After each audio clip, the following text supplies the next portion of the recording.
Now, 2 years of war are taking their toll on the Ukrainian population, especially children. Even if they haven't been caught up in the violence, many have been separated from their homes, families, and friends.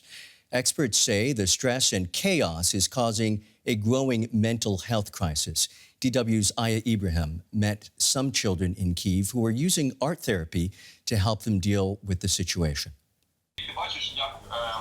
No matter how hard you look, you won't see their injuries.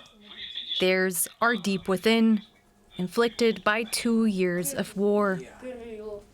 11-year-old Matvey saw Russian soldiers occupy his home overnight when the full-scale invasion began in 2022.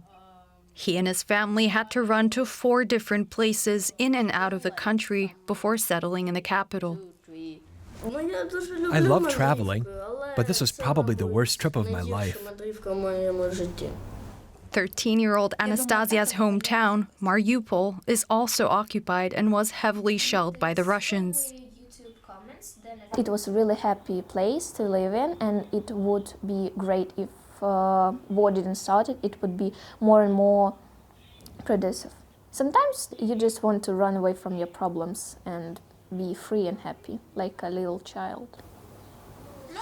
Here, at the Voices of Children, an NGO in Kyiv, they try to offer just that.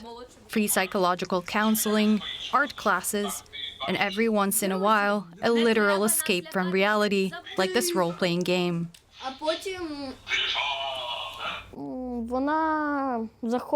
This game is fascinating.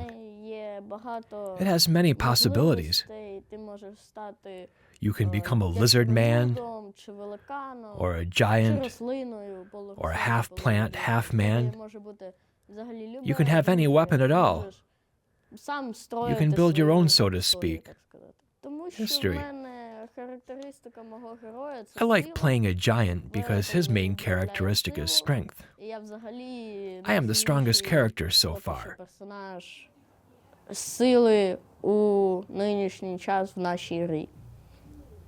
It's a way to help the children regain a sense of control they lost when forced to leave home and everything they knew.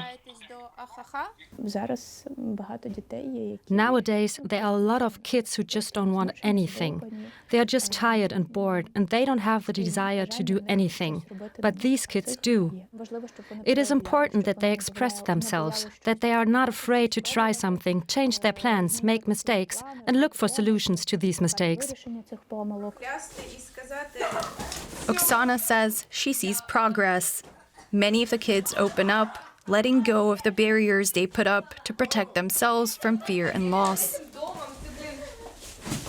I feel happy, I feel relieved from all my problems, because it's really easier to sometimes forget that I need to do homework, I need to clean the dishes, or just about the war. And right here, it is the safe place when I can talk, when I can play, when I can smile, or I can be sad.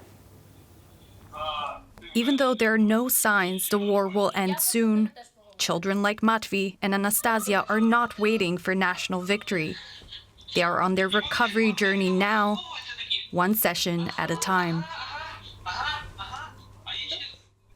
I'm joined now by Vsevolod Prokofiev, a media manager for Save the Children in Ukraine. It's nice to have you with us, sir. Why is it so important to intervene directly during ongoing trauma, as we just saw in that report?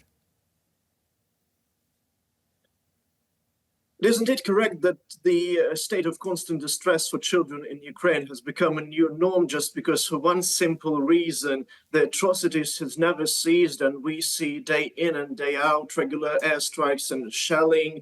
Yesterday, by the way, I've counted at least 3 news reports that said that children were either killed or injured in Ukraine, and just because their hometowns or villages were shelled or hit by drones or missiles. And this is what is keeping children constantly fearful for the lives of themselves or their friends and relatives. And what it may lead to is obviously a very atrocious aftermath, because once when I was traveling to Kyiv region, to a town of Izium, I met a wonderful 7-year-old boy, Ilya, who unfortunately was too afraid to step outside of his own house because he was so scared of mines that might have littered his neighborhood. And he also was too afraid to stay alone in the dark. But it is indeed useful to intervene with this psychosocial support that children really require. And the sooner it is done, the better, because after just a couple of months of engaging them with other children into games, into crafts and arts, you already see how this is helping them to streamline their distress, their emotions, whether positive or negative they are, and it really helps them to open up and feel like children again. We understand 3/4 of children in Ukraine are suffering from post-traumatic stress disorder, and the war has likely stretched resources thin. How can you ensure all children in need actually receive support?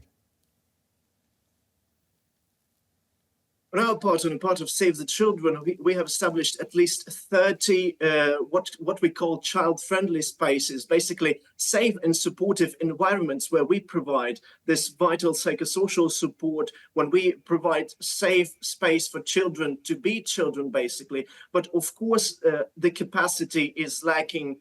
Our capacity, the capacity of our fellow child rights and humanitarian organizations, and what local officials has told us many, many times, is that they are running out of resources to be able to train and facilitate the sufficient number of those social workers, of those trained psychologists that are able to work with families, especially in the remote communities.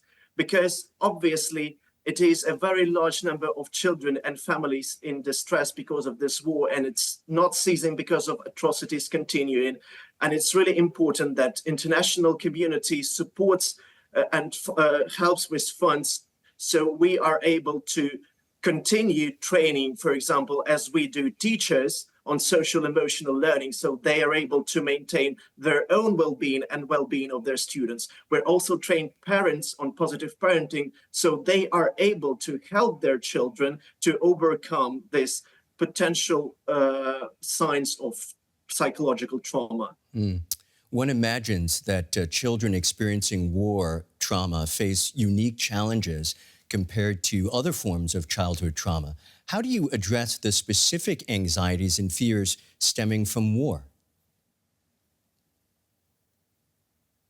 There's nothing absolutely extraordinary about how we address those first roots of psychological distress among children. It's quite simple. We have two basic programs. One is about helping children to unlock themselves, because what we've seen in the report, in your report, is that children, because of war, are becoming really withdrawn. They are locking up inside themselves, and this is very unhealthy for them. So we are helping them to get along with other children and to release their fear. We also really engaged into art therapy sessions, because different crafts, drawing, for example. I witnessed a session in one of the villages in the Kherson region where we operate, when children were simply drawing their dreams. One boy has drawn a car factory that he dreams of owning. Another girl drew herself and her friends playing peacefully in the meadow when the war is finally over.